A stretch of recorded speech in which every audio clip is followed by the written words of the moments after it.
This is not a drill. Something unprecedented just happened in a federal courthouse, and it has everything to do with Donald Trump, the Constitution, and his relentless assault on anyone who's ever dared to challenge him. We'll get to exactly what went down in just a few minutes, but first, let's talk about the bigger picture. Because if you've been paying attention lately, you already know what's at stake. Trump is no longer just campaigning for re-election. He's laying the groundwork for a full-blown authoritarian comeback, and he's not being subtle about it. He's telling us openly that he plans to use the government as a weapon against his enemies. Political opponents, journalists, civil servants, prosecutors, and yes, lawyers. It's part of a broader strategy. He calls it retribution. We call it what it is. Fascism creeping in through the front door, dressed up in executive orders and press conferences. Let's take a moment to remember what happened the last time Donald Trump had unchecked power. He tried to overturn a democratic election. He pressured election officials to find votes. He incited a violent mob to storm the Capitol. And in the years since, he's only become more radical, more brazen, and more determined to tear down every guardrail that holds this country together. And now, with the GOP falling in line behind him, Trump is rewriting the rules, not just for elections, but for the legal system itself. Why? Because the law is the one thing that's ever held him accountable, and he hates it. You've probably seen the headlines. Trump attacking judges, calling them deranged and deep state operatives. He's gone after prosecutors like Alvin Bragg and Fani Willis, claiming they're part of a political witch hunt. He's even demanded that his Republican allies in Congress defund the Department of Justice and dismantle the FBI. It's a scorched earth campaign against the rule of law, and it's working. But this next part, this is new, because Trump isn't just lashing out at the people investigating him. He's going after the very foundation of the justice system, the lawyers. Earlier this month, Trump issued a sweeping executive order targeting a major law firm, Perkins Coie, for doing legal work he didn't like. He accused them of being part of a conspiracy against him, and he ordered the federal government to cut ties with them entirely. It was an outrageous abuse of power.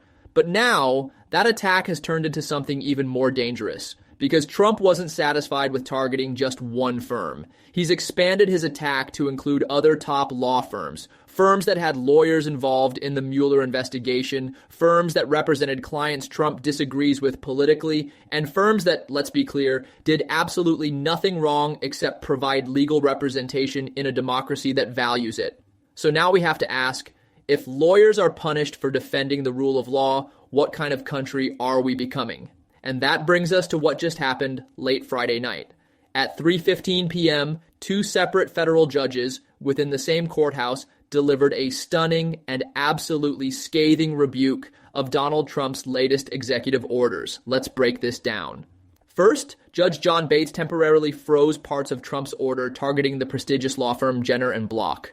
Trump had tried to sever their government contracts, blacklist their lawyers from being hired into public service, and ban them from federal buildings, all because of work they did years ago representing causes Trump didn't like, and Bates didn't mince words. He said the order was likely unconstitutional. He called Trump's justification disturbing and troubling. And he made it crystal clear. This was retaliation, plain and simple. Retaliation against protected speech. Retaliation against legal advocacy. But that wasn't all. Just minutes before that decision came down, Judge Richard Leon, yes, a George W. Bush appointee, issued another ruling. This one blocked key parts of Trump's order against the firm WilmerHale, whose attorneys also had connections to the Mueller investigation. Leon didn't hold back. He said Trump's actions were threatening the very existence of the firm. He called it a chilling attack on free speech. And when DOJ lawyers tried to defend Trump's order, Leon literally asked them if they'd ever practiced law. Because anyone who has, he said, would understand exactly how dangerous this is. Think about that. A sitting president, or in this case, a former president who is actively campaigning to take back the White House, is using the power of government to punish law firms. Law firms, not terrorists, not criminals, but lawyers who represented clients in ways he didn't like. This isn't just about Trump. It's about the future of the First Amendment. It's about whether we allow presidents of any party to use federal power to retaliate against people for political reasons. And it's about whether we as a country will stand up when democracy itself is under attack. And here's the kicker. This is the third time in just weeks that a judge has had to block one of Trump's executive orders for violating the Constitution. First Perkins Coie, now Jenner and Block, and Wilmer Hale. 3 firms, 3 rulings. 3 warnings from the judiciary that this is not how American government is supposed to work. So where does this all lead?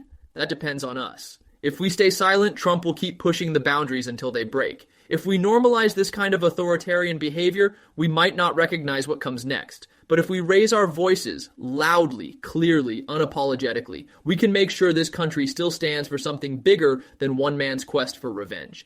The courts have done their part for now. It's up to us to do ours. Don't look away. Don't back down. And whatever you do, don't stop fighting for the truth.